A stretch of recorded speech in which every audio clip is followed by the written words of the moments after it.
Hey guys, Danielle here. I'm doing a solo playthrough of Rolling Realms. I've got hole number 4 is neighbors, and it says I would use realms between two cities, scythe and tapestry.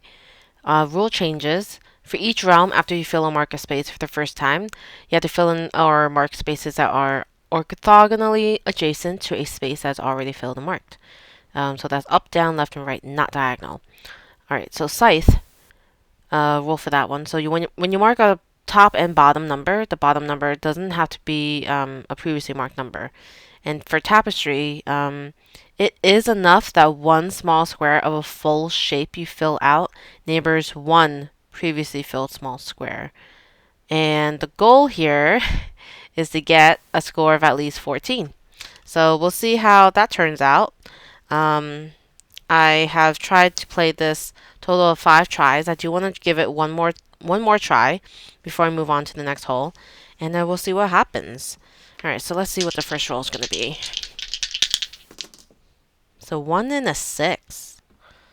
Okay.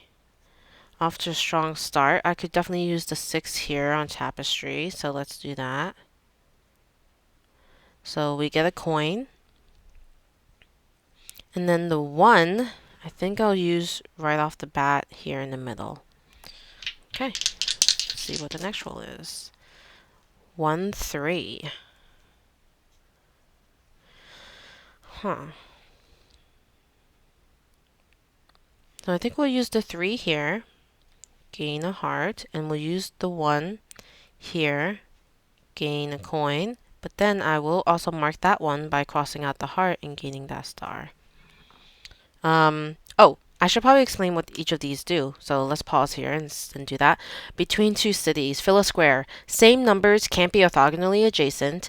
Gain resources when completing a row or column. And then when you score stars equal to the lowest score of the other two realms. And this score can't be higher than the number of filled squares here. So I would want at least 4 to 5 squares here, if not 6. For Scythe, you can mark a number and the top row provides resources, and the bottom row costs resources to gain stars. But what you can do is when you mark a top row number, you can also pay the bottom row resource cost to mark it. So that's what I did here. And then Tapestry, you could fill in a full shape, which is considered a big square. So basically, if you fill in enough of these like polyomino, like Tetris style things that fill up a column or a row, you gain the stars. And if you fill in one of the 2x2 squares, you gain those resources. So that's good to note as well. Okay. So I think that's all I've got for this roll. Let's keep going. All right. A 2 and a 4. I'll mark this. Let's see. What can I do to gain a pumpkin? I will gain this pumpkin here by using the 4. So I gain a pumpkin. And then I'll use the 2 here, gain a heart. I'll lose a pumpkin to gain a star. And let me see what the next roll looks like. 6, 3.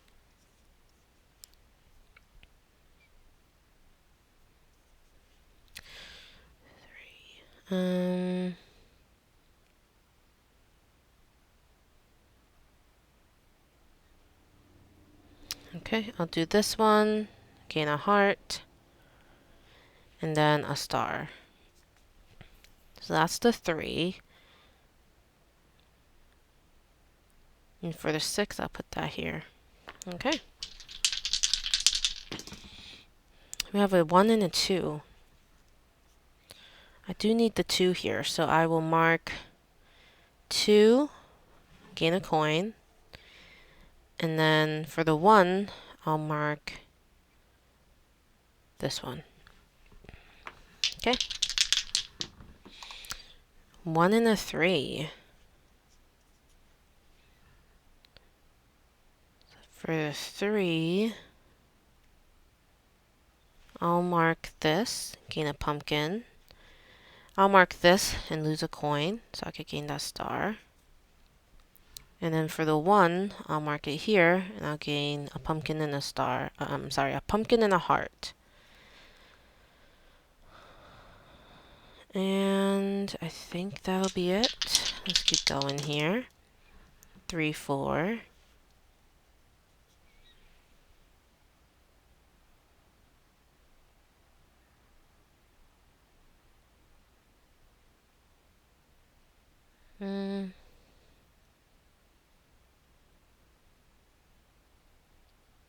I'll use the 4 here to gain a coin.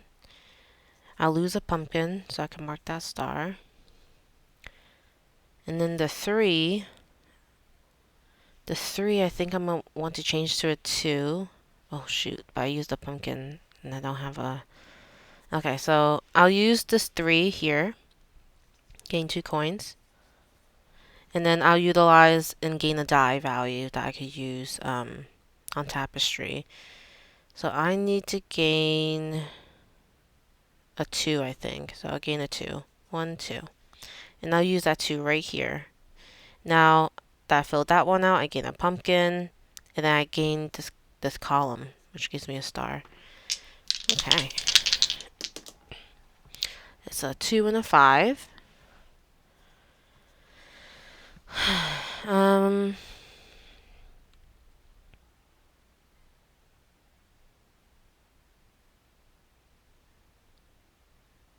I'll use the 5. Gain a heart. Cross this out by losing a coin. Gain a star. And then I really need to do something with Tapestry because I need at least 3 or 4.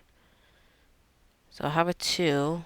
Put the 2 here, I guess, and gain a coin. I don't know. Because then what am I going to do about this? These are awkward ones to get, and I only have 1 row left, so we'll see what we can do. Yeah, I guess that will be it for now. Last roll. Oops. Oh my. Okay. Let's see what that was. I'm gonna not change that die. Okay, so 1, 1, 3. So,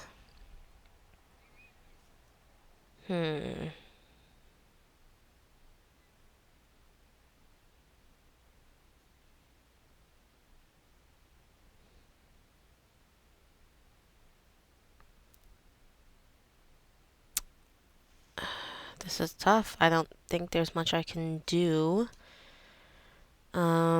I could...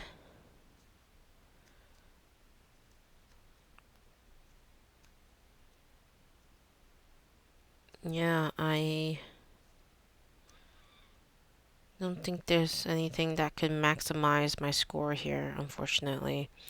Because if I use the 3, I still have an empty one. I can't gain a pumpkin. And then there's no way for me to actually... Yeah, there's just no way for me to be able to get another pumpkin so I could use a die in the same realm as Tapestry and mark that off. Let me see. Maybe I'm missing something. It's a 1 and a 3, so unfortunately, it's not much I can do except gain a die, and I could gain a 1, 2, or 3.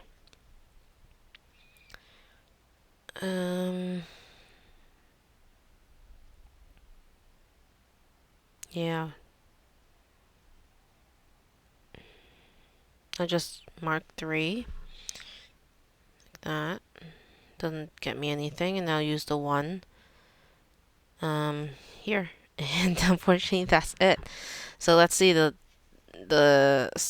lower score is the 2, so that's why Between Two Cities has 2 stars. And we'll add up all the stars and the resources. 1, 2, 3, 4, 5, 6, 7, 8, 9, plus 1, 2, 3, 4, 5, 6, 7, 8, 9. So this is 9.9.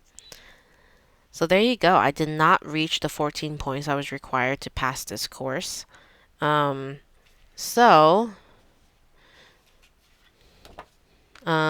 that definitely means I cannot...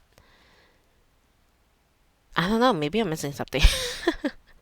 But I was hoping that I'd be able to get this. I mean, the par is 2. I mean, how difficult could it be?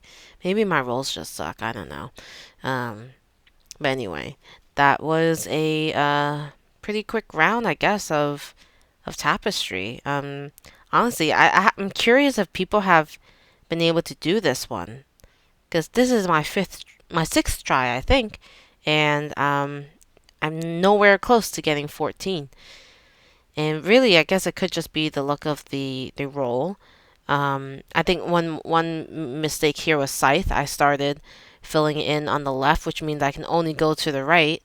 If I filled in either a 3 or a 4, then I would have the luxury of going left or right. So I kind of limited myself there. But as you can see, I didn't. That was my best performing realm. And tapestry, I screwed myself over, I guess, with the fact that I needed a shape to fill these two squares that doesn't exist in this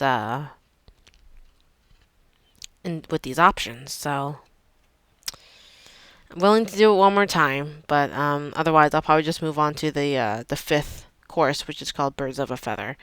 Um, anyway, as you can tell, I'm pretty frustrated with this one, but still have fun rolling the dice. And yeah, I hope you guys join me for the next one. I'm not gonna be recording every time I play this because sometimes I play at like midnight and I'm just like too tired to just be on camera. Most of the times I'm in PJs by then. So hopefully you guys don't mind that I'm not recording every session, but you know I will try to when I am able. So anyway, appreciate you guys watching.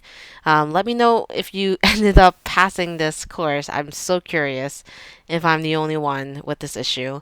Um, or maybe I'm doing something wrong, which is very possible. So definitely, let me know that as well if I've gotten one of these rules or two, completely wrong. Definitely let me know down in the comments. All right, well, there you go. Rolling Realms solo playthrough. Hope you enjoyed it. Thanks.